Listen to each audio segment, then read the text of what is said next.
Duduk dia ngobrol bersama Tiba-tiba kata Khalid bin Jubair sedang duduk bersama beberapa perempuan itu, asik ngobrol. Fa idza bi Rasulillah sallallahu alaihi wasallam kharaja. Rasulullah tiba-tiba juga keluar dari kemahnya. Duduk dari Yahudi Rasulullah juga sedang keluar dari kemah. Maka kata Khalid bin Jubair, fahimtuhu wa ikhtalatu. Lalu fartabatu. Aku panik dan kebingungan. Dibaca dengan mengatakan kata yang ini. Fartabatu, maka kata Khalid bin Jubair, aku panik. Dan Rasulullah pun tanpa terasa sudah berada di belakang. Faqal, Rasulullah bertanya kepada Khalid bin Jubair, ma ajlasaka ma'ahunna? Khalid, apa yang membuat kamu duduk bersama mereka? Maka buatnya urina. Fartabatu, kata Khalid bin Jubair, maka aku terkejut dan panik. Dalam kepanikan tersebut, aku menjawab kepada Rasulullah, jamalun li syarida fa ana abtaghi lahu qaidan. Wahai Rasulullah, tadi ontaku lepas untuk dalam, maka aku sedang mencari tali onta baru. Belum kalian daunnya itu tidak berdaya, pun ada onta ada keren. Itu dalam kondisi paniknya Khalid. Dia aku duduk di sini bukan untuk ikut nimbrung, tapi untuk yang indah dalam onta. Melihat kondisi Khalid bin Jubair yang panik dan mendengar jawaban Ibnu Jubair, maka Rasulullah mengiyakan. Baik, kalau begitu Rasulullah langsung lewat untuk sebuah hajatnya. Maka kata Khalid, faqumtu wattaba'tu, maka aku berdiri dan ikut Rasulullah. Rasulullah ternyata pergi buang hajat. Jika Rasulullah sudah dekat salah satu pohon yang agak tersembunyi yang menutupi tempat buang hajat, Rasulullah mengambil lidahnya, mengatakan kepada kawan, buka lidahnya. Kawan berdiri di situ. Rasulullah salah satu sudut buang hajat, kemudian Rasulullah berwudu. Selesai Rasulullah berwudu, balik lagi. Dan kawan aku melihat air wudu Rasulullah itu mengalir di jenggotnya.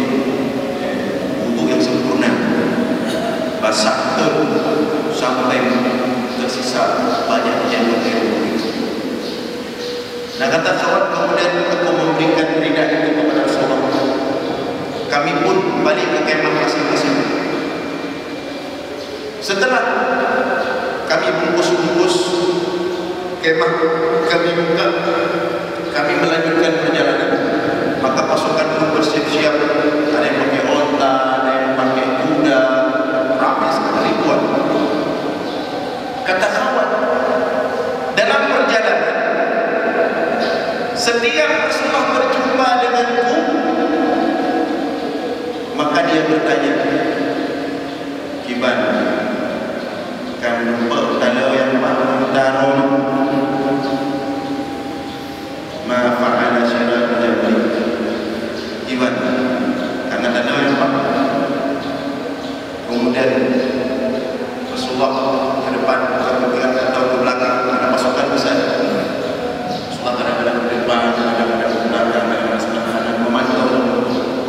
Kata Khalid, setiap jumpa dia bijak-bijak perempuan dengan dia, pasti dia bertanya, ma fa'ala syarab jabrik, danau unta gimana? Agak kamu sampai ke Madinah. Kata Khalid bin Jubair, terus Madinah ada mereka ada yang berubah dalamnya, tapi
sedang khawat solat, khawat menuju dari solat, solat duha seperti ini.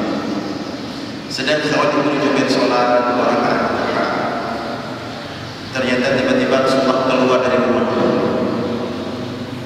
Rasulullah di samping sini bagi tempel dengan sebelah kiri.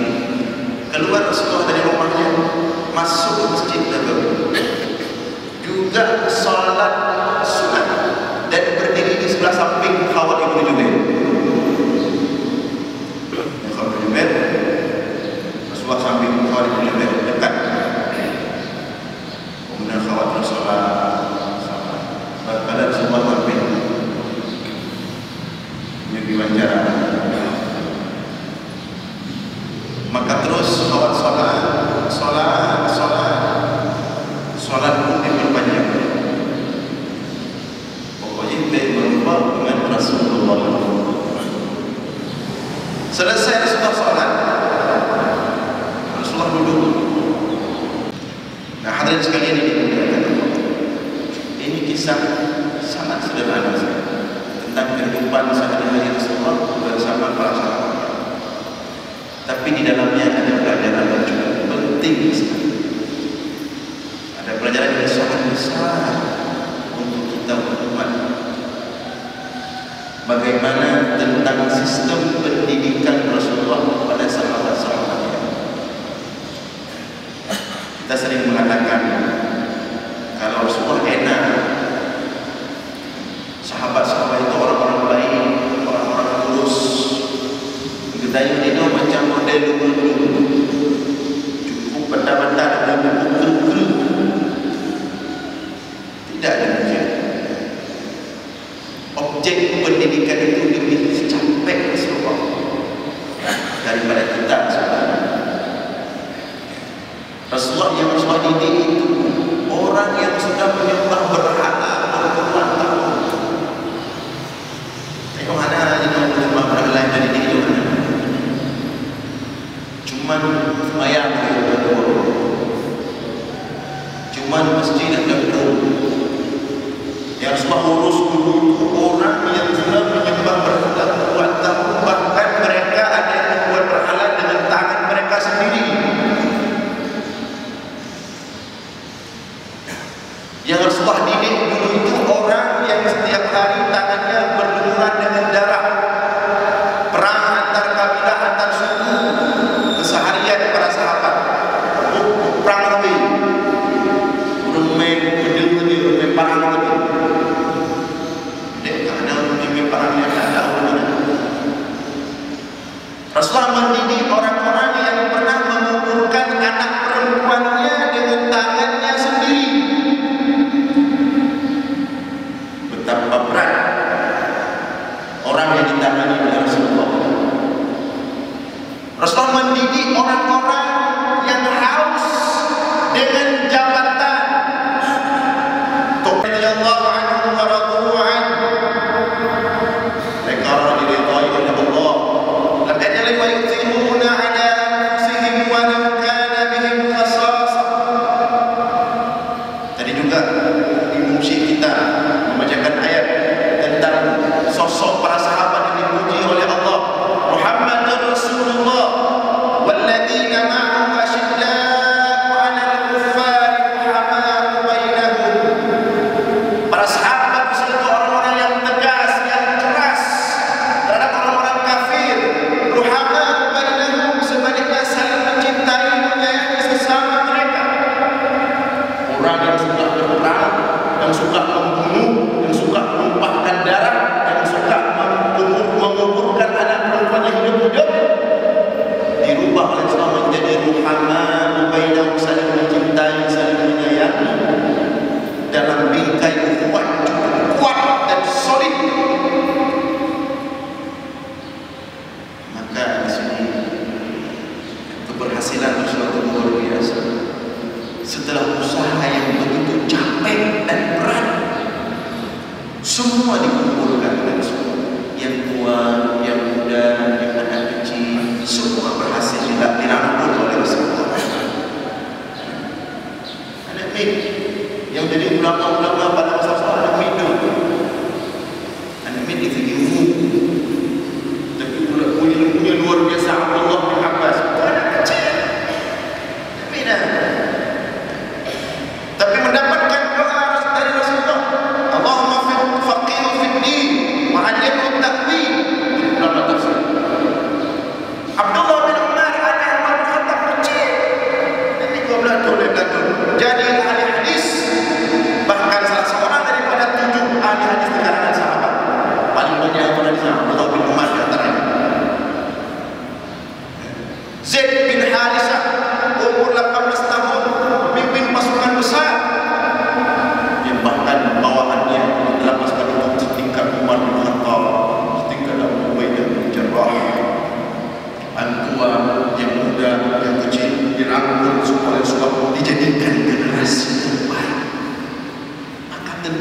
ada konsep pendidikan yang dahsyat sekali. Gunanya orangnya workshop macam workshop, latihan macam latihan, anak play guru yang belajar ni. Latihan ini workshop ini workshop. Ada pilihnya tertentu. Yang nak perubahan guru kan. Cara kerja makin tegak, cara kerja makin legak. Kita perlu pelatihan. Tapi murid seperti itu saja. Bahkan lebih parah. Ada semuanya fikir ada nilai. Rasulullah bagaimana mendidikan ini? Apa konsep itu? Bagaimana cara Rasulullah itu? Pasti dahsyat, pasti hebat. Nah, di antara konsep bagian kecil dalam konsep itu kita dapatkan dalam hadis, dalam riwayat yang baru saja kita dengar tadi. Yang pertama, mesti ada amar ma'ruf nahi munkar. Setiap melihat kekeliruan, setiap melihat kesalahan, ada reaksi. Amar ma'ruf nahi munkar. Sebagian kita berpikir yang penting draw berkawan, yang penting draw berkawan berek kemaya, draw berkawan, tapi urusan. Ini bukan ciri khas umat Nabi Muhammad. Kalau sekedar diri sendiri yang taat, yang soleh, yang alim, yang baik, ini umat terdahulu lebih hebat. Ada budaya. Orang pada orang sebagai berpikir seperti itu. Yang penting draw dan kabar. Tidak ada pemikiran bagaimana orang lain. Kalah kita melihat umat-umat terdahulu. Kalangan Bani Israel itu kalau kedapatan hari ibadah luar biasa, puluhan tahun ibadah, 70 tahun buat somnya itu cara ibadah orang terdahulu. Buat tempat-tempat ibadah di hutan, di tempat-tempat terasing, puluhan tahun ibadah tak keluar. Ibadah berdoa itu bukan ciri khas umat Nabi Muhammad. Tapi ciri khas umat Nabi Muhammad yang membuat kita lebih daripada umat yang lain.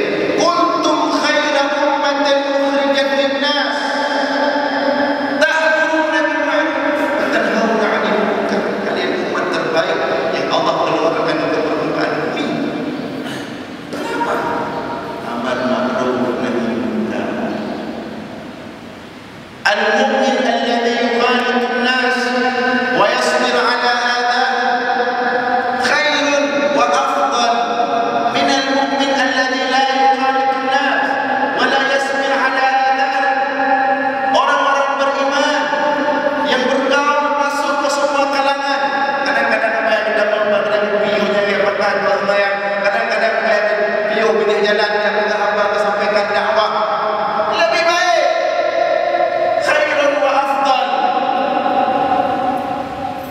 lebih baik. Kadang-kadang dia pakat urut. Ada gedung bapak dijaga kadang-kadang. Dia pakat urut di gedung dengan tak apa-apa ni.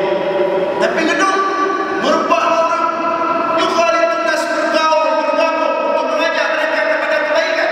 Khairun minal mu'min alladhi la yukhalitun nas wa la yasbir 'ala adab. Daripada orang beriman, ala haidanya di masjid benar.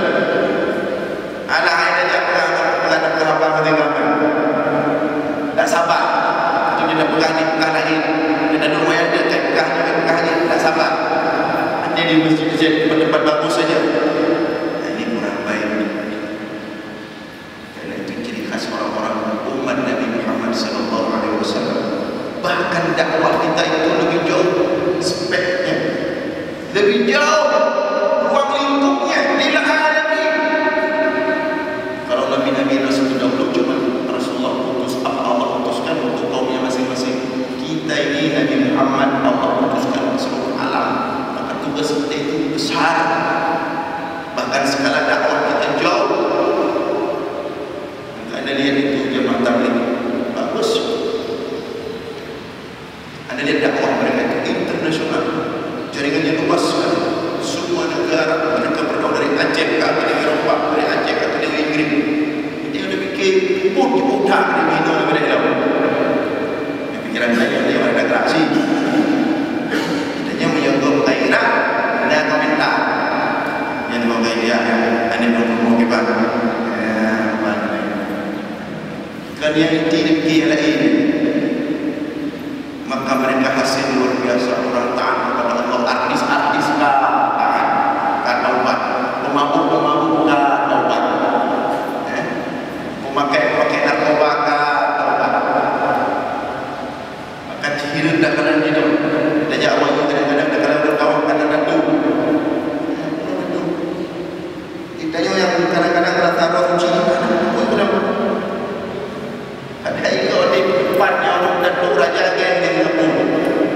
Tapi email jalan Allah, email adalah suci, publik sujud ke Kaabah.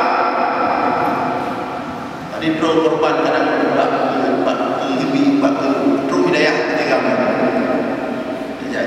dia jauh daripada baca dari Nyobik bantu kerja. Kan ada komentar dakwah. Ini yang pertama kita ambil dari sini. Jadi begitu suatu yang ada sesuatu yang tidak tepat, langsung tanya. Yang buku pakai ini apa? Demikian juga di kampung-kampung. Ketika nampak kalian anak muda, kadang-kadang dan muda itu Florida yang berpromo itu tadi kita buka kamu beda itu langsung belajar. Jadi dia bukan langsung break ni. Lu pula pokoknya. Boleh. Lu pokoknya. Lepon dong. Kahlu minum. Kemudian dia masuk ke sebuah rumah kosong. Lu boleh. Oh, kayak kubur. Seru. Yang dosa kau membuat tanggung. Tanya yang lu tanggung. Tapi biarkan Allah kubur dosa. Alih dosa berdarah. Ini persoalan hari ini.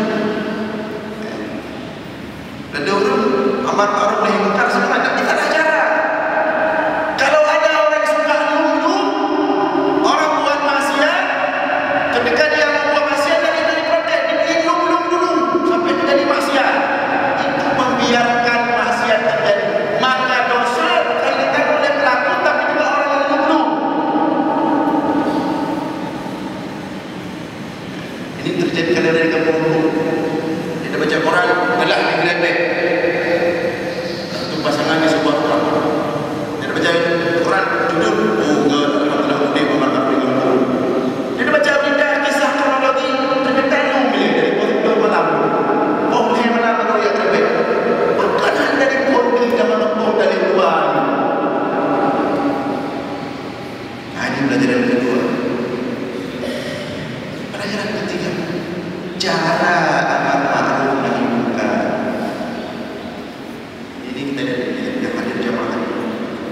Kita apa adanya sih? Kan berubah dari orang dakwah Indonesia. Ini mudah. Ini persoalan yang tanya-tanya bagi kita. Rendah dari mana yang hadir?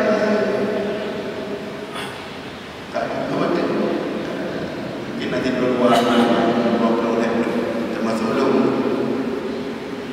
Tapi banyak anak muda tidak ada. Persoalan kita. Kenapa dulu kebanyakan sahabat semua anak muda? Sahabat semua 80% anak muda.